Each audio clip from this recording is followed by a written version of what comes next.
Let me tell you something. Life will never hand you your dreams wrapped up in a neat little package. If you want it, you got to go out there and take it. You've got to be willing to push yourself beyond the point where you're comfortable, beyond the point where it feels easy. Growth doesn't live in your comfort zone. Growth was born in the place where you feel stretched, tested, and challenged. Oh, ladies and gentlemen, the human mind has this built-in comfort system that loves to protect you from pain, from discomfort, from anything that feels like too much. The moment your body starts to feel tired, the moment your heart rate picks up, or the moment you hit a setback in life, your brain will whisper, all right, that's enough. You've done what you can. But here's the thing. That voice isn't telling you the truth. That voice is trying to keep you safe, not push you to grow. Safe is fine if you want to stay where you are, but it's a trap if you want to become who you were meant to be. The real magic happens right after you reach that point where you want to give up. That's the place where champions are made. Think about a runner on a long track. The first few miles are tough but manageable. Then the body starts to feel heavy, the breathing gets rough, and the mind starts bargaining, saying, just slow down, just stop. But if that runner can push past that wall, they'll find a second wind. Life is the same way. Every single person you admire, every top athlete, every world-class entrepreneur, every artist, they all hit that wall. The difference between them and the rest of the world is simple. They didn't stop. They kept going when it was uncomfortable, when it was messy, when nobody was cheering them on. Most people quit at about 40% of what they're capable of. That means when you feel like you got nothing left, you still have more than half your tank unused. The problem is, we don't train ourselves to dig into that extra reserve. We let our feelings make the decision instead of our commitment. If you can learn to ignore that first wave of discomfort, if you could teach yourself to push just a little bit further every time, you'll be amazed at how far you can go. It's not about big dramatic leaps all the time. Sometimes pushing yourself beyond your limits means staying in the fight for just 5 more minutes. Making one more phone call, doing one more set in the gym, studying for 1 more hour. It's those tiny extra pushes stacked day after day that separate the average from the exceptional. And let me tell you something. When you prove to yourself that you can go further than you thought, your confidence starts to grow. You start to believe in your own resilience, and that belief changes everything. I've been in a situation where I thought I couldn't take another step forward. Times when the odds were stacked so high against me that quitting seemed like the only reasonable option. But here's what I learned. The moment you feel like you've hit the end is almost always the moment right before a breakthrough. It's like life is testing you, asking, how bad do you really want it? And if you can answer that question with action instead of words, you earn the right to step into the next level. We've all got a breaking point, but what most people never discover is that their breaking point isn't fixed. It can be moved. Every time you push past it, it moves further away. That's why the people who keep going when others stop are the ones who stand out. They've trained their mind to treat exhaustion as a signal to push harder, not to slow down. When you shift that mindset, you stop seeing obstacles as stop signs and start seeing them as challenges to conquer. Fear has a way of dressing itself up as logic. It will sound reasonable. It will sound protective. It will tell you it's only looking out for your best interest. But deep down, fear is nothing but a lie. It's the voice in your head that says, you're not ready yet. You're not good enough. You don't have what it takes. It will make you overthink until the opportunity passes you by. And the thing about fear is, it's not usually screaming at you, it's whispering. That whisper is dangerous because it makes you think it's your own voice, when in reality, it's just insecurity in disguise. If you listen to it long enough, you'll start to believe it's the truth. Fear doesn't show up when you're doing something you've already mastered. It only shows up when you're on the edge of growth, right at the border of your comfort zone. That's the signal. If something makes you nervous, if it makes your palms sweat or your stomach knot up, it's probably because you're stepping into something bigger than yourself. The problem is most people treat that nervousness as a warning to step back, when in fact it's a green light to move forward. Courage doesn't mean you don't feel fear. It means you feel the fear and do it anyway. I've met countless people with incredible talent, people who could have been world class in their field, but fear kept them on the sidelines. They told themselves they'd start when they felt ready. Let me tell you something. You will never feel fully ready. There will always be some reason, some excuse, some imaginary perfect time that never comes. The truth is, you don't need to be ready. You just need to be willing to take a step without seeing the whole staircase, willing to risk failing in front of others, willing to try even if the outcome isn't guaranteed. Fear feeds on hesitation. The more you think about it, the stronger it gets. That's why action is the antidote. The moment you start moving toward what you want, you weaken fear's grip. Even a small action is enough to break its hold. I remember times when I was scared to speak in front of people, scared to pitch an idea, scared to make a big decision. But once I acted, once I stepped into it, I realized the fear was mostly in my head. It wasn't nearly as big or powerful as I'd imagined. And every time I did that, I got a little braver, a little stronger, and a little more confident in my own ability to handle whatever came next. Fear will try to convince you that playing small is safe. But what it doesn't tell you is that playing small comes with its own risks. You risk regret. You risk waking up one day and realizing you never really tried. You risk living a life that's comfortable but unfulfilled. Safety is an illusion, because even staying in the same place carries danger. Danger of stagnation, danger of wasted potential, danger of never knowing what could have been. The people you see out there achieving big things aren't fearless. They've just learned not to let fear make their decisions for them. They've learned that on the other side of fear is freedom. They understand that fear isn't a stop sign, it's just a checkpoint, asking if you're serious.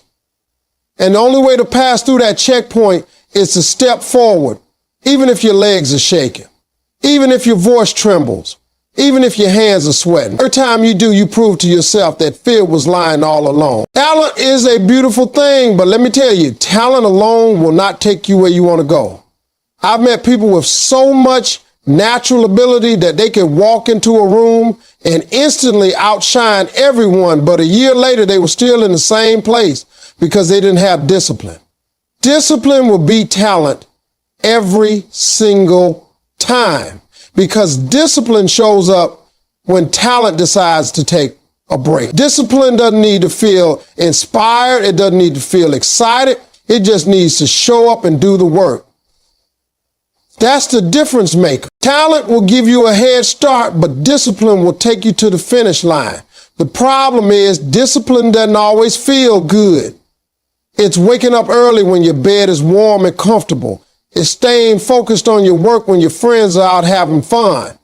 It's saying no to distractions, no to shortcuts, and no to anything that takes you away from the goal you set for yourself. People think discipline is about restriction, but really it's about freedom. The freedom to choose your future instead of letting life choose it for you. The reason discipline beats talent is because discipline works every day, whether you feel like it or not. Talent depends on mood, and moods change. There will be days when you're tired, days when you're frustrated, days when you doubt yourself. And that's when discipline steps in. It's the commitment you made to yourself that says, we're still doing this no matter what. Talent might win you applause in the beginning, but discipline will win you respect for a lifetime. I've seen people with less skill but unshakable discipline surpass the most gifted people in their field. Why? Because while the talented person was waiting to feel motivated, the disciplined person was putting in the hours. While the talented person was talking about what they were going to do, the disciplined person was already doing it. Discipline builds momentum, and momentum will carry you through the days when motivation is nowhere to be found. Discipline is also about sacrifice. You can't have everything and achieve greatness at the same time. You've got to be willing to give up certain comforts for a bigger reward later. That means sometimes you've got to trade Netflix for study time, sleep in on Saturday for an early workout, or a night out for a night working on your dream. Every sacrifice is an investment in your future self, and those investments compound over time. The thing about discipline is, it's not glamorous. Nobody claps for you when you choose to practice alone in your room. Nobody's taking pictures when you're sitting at a desk late at night going over the same material for the 100th time. But those moments, the ones no one sees, are where the real magic happens. That's where skill is sharpened, where habits are formed, and where character is built. Discipline also requires self-respect. If you keep making promises to yourself and breaking them, you're training yourself not to believe in your own word. But when you stick to the plan, when you follow through even when it's hard, you start to trust yourself more.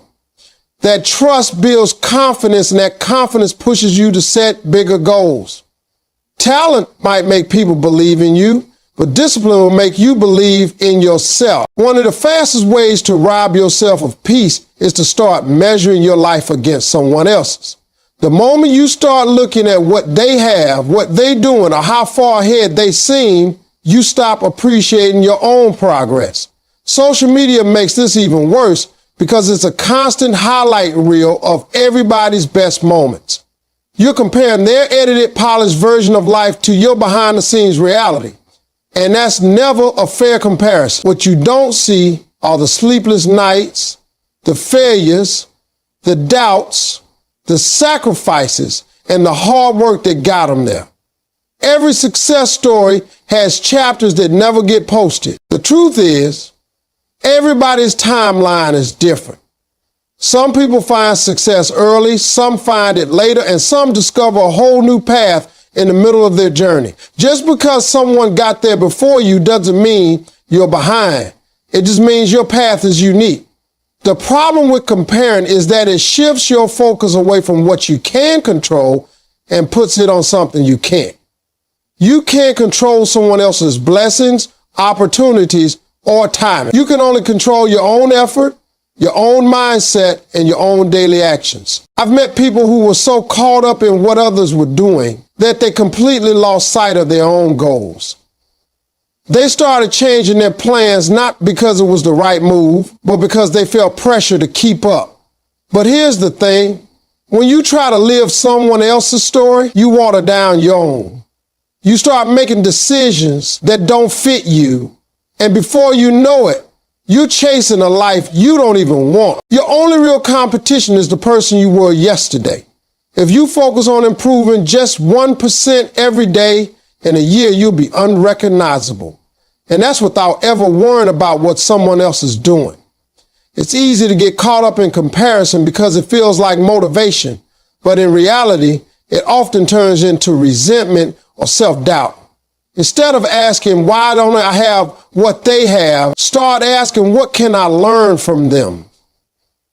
When you shift from envy to curiosity, you turn someone else's success into a source of growth instead of a source of insecurity. Life isn't a race, and even if it were, you'd be running on a completely different track than everyone else. Your upbringing, your struggles, your strengths, and your opportunities are all different. The obstacles you've had to overcome might be 10 times harder than the ones someone else faced. So why would you measure your progress with the same ruler? The only fair way to judge yourself is against your own potential. I've seen people who took years to get their breakthrough, and when they finally came, it was sweeter because they knew how much they had to fight for it. I've also seen people who got what they wanted quickly, but couldn't hold on to it because they hadn't built the character to sustain it. Timing matters, but so does preparation. If you spend all your energy wishing for someone else's timeline, you might miss the very lessons you need to be ready for your own moment. So instead of scrolling through someone else's life wishing it was yours, put your head down and work on yours. Stay in your lane, because when you run your race with focus and consistency, you'll get to your finish line exactly when you're supposed to. And when you do, it won't matter who got there first. It'll matter that you stayed true to your own journey. Most people spend their whole lives trying to avoid failure like it's the worst thing that could happen to them. But the truth is, failure is one of the best teachers you ever have. Every person you admire, every success story you've ever heard has a long list of failures behind it. The problem is we only see the win. We see the trophies, the applause, the recognition, but we don't see the sleepless nights, the plans that didn't work, the risks that didn't pay off, or the moments when they were ready to give up. Failure is not the opposite of success. It's part of the process that gets you there. When you fail, you learn things you can't learn any other way. You learn what doesn't work. You learn where your weaknesses are. You learn how to adapt and make changes. The lessons that come from failure stick with you longer because they're not just words. They're experiences.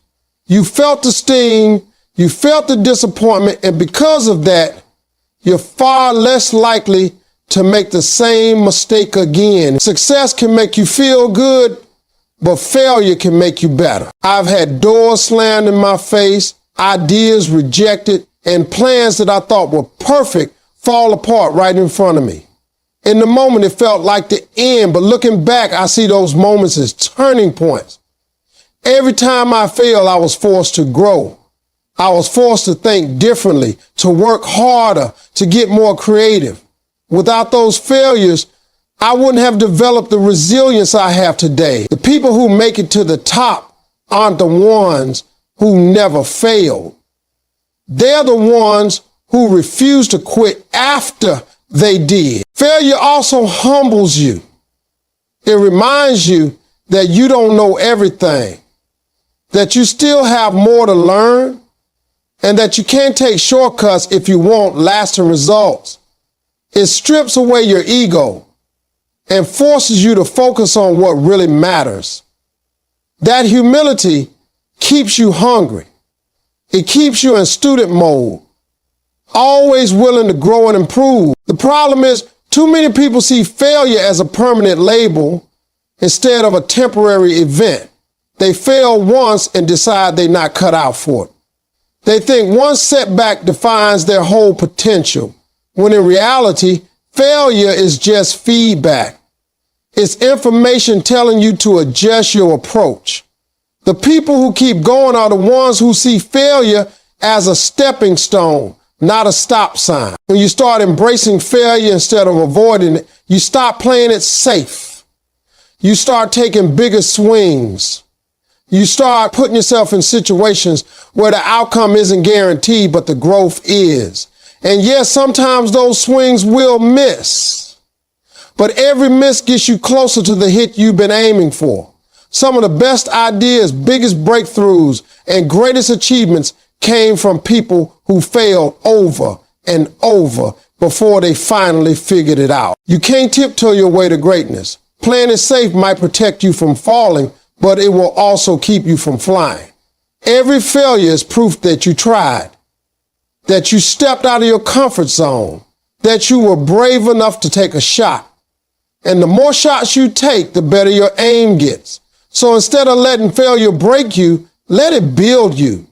Treat every setback as a training ground, every disappointment as a lesson, and every no as a step toward the yes you've been working for. The people you keep around you will either lift you higher or pull you down. And sometimes it happens so quietly you don't even notice until it's too late. Energy is contagious, and whether you like it or not, you're going to absorb the habits, the attitudes, and the mindsets of the people you spend the most time with.